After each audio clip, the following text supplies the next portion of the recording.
going to talk about the Red Scare, and we're going to look at the impact this had on the American people and some of the events that surrounded it.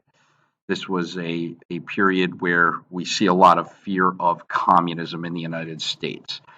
The fear from that, and just kind of an overview of what communism is. The communism in itself is a single party dictatorship. There is one political party in communist nations. It's not like what we experience with Republicans and Democrats. It is just about the Communist Party. So when you're a member of government, you're a member of the Communist Party. If you're not a member of the Communist Party, you are not involved in government, and in many cases could potentially be considered an enemy of these communist nations, and that usually didn't end well for those individuals that decided that. The essence of communism is that there isn't private property. The government controls most of the means of things. And when we say private property, we mean things you physically own as well as what you earn. Government has the right to almost all of it. And this is part of the failure of communism. A lot of people that like to say, oh, well, communism, it's a good idea on paper, but it's not, because the core of communism is that it strips your individual freedom in many different ways, and economically, socially, religiously in a lot of cases as well. There was a lot of persecution, especially in the Soviet Union, towards religion. Communism was their religion. That's what they knew.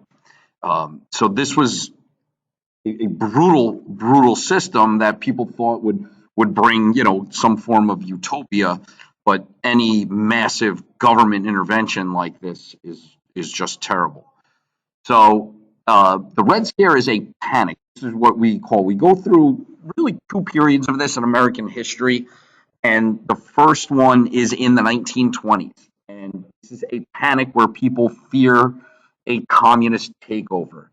And a lot of this begins in 1917 when Russia was taken over by communists. We mentioned in class in World War I how Russia they were in the war, but at the same time these communist factions were rising up, and they did and took over, and Russia became a communist government. And this began to make other people look a little closer at communism. And in the United States, the political Communist Party forms. And, the ballot will many times have a Communist Party candidate on it during elections. Sometimes they are, in different forms. If you look at the election this year, there's a Socialist Party candidate. But in this case, 70,000 people join shortly after this communist revolution. But what really winds up happening with the Red Scare, it doesn't just become an anti-communist crusade. It becomes an anti-union, anti-foreign, and an anti-radical crusade. So radical beliefs, anarchism, communism, socialism.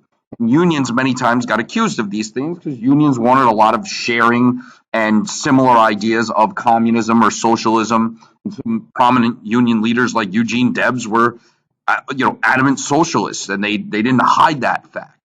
So this became a fear of anything that was different in a lot of ways as well. It wasn't always all just about communism. And businesses, they would use this type of radicalism to hurt labor unions, to kind of take, from the public perspective, make unions look like they were worse than they might actually be by tying them in with communists and saying there were communists within them, or, these are communist ideals, and that would hurt labor unions in some of their struggles as they went along. Now, part of this as well, the government, they take it to some extremes as well. And we have what are known as the Palmer raids. And what happens in the early 1920s, we see these like several dozen bombs get mailed to government buildings. Some government officials are killed. And the Attorney General, who is A. Mitchell Palmer, he moves to combat this, to try to end these things, to try to make sure that nobody is mailing bombs anymore and find out who did it. And what he does is he goes after anyone they suspected were communists or anarchists. Now you're talking about two very different sides of the spectrum, where communists want extreme amounts of government involved and anarchists want no government involved. And Palmer goes after both of them. and they trample on civil rights. They don't find any credible evidence. They really take massive liberties with the Fourth Amendment, which prevents any unreasonable search or seizure. They're not going through the proper channels for search warrants, or they were getting them in ways that they probably shouldn't get search warrants. And they go through all of this. They raid homes. They make these massive raids, and they don't find anything. So we never really find out who's mailing these bombs to government buildings. But in the process of that, we really toe the line with the Attorney General on individual constitutional rights and your right to privacy.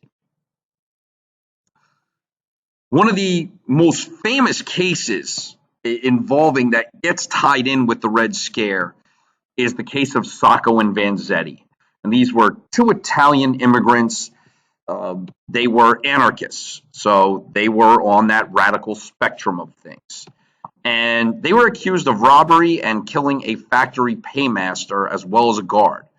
And this was these were two individuals. They were Italian. They were anarchists.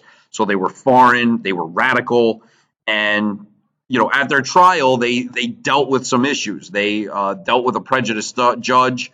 They were found guilty. And, they were hung in the sense that we say, like a hanging judge. They were actually electrocuted at their trial. So Sacco and Vanzetti go through a series of, public outcries, both for and against them. They became symbols of what was kind of wrong with our justice system. Many people spent a lot of time trying to prove Sacco and Vanzetti's guilt or innocence. And Americans, in the end, though, what this case does is it really highlights just that American fear of anything foreign. And Sacco and Vanzetti became that kind of famous symbol of that, so to speak.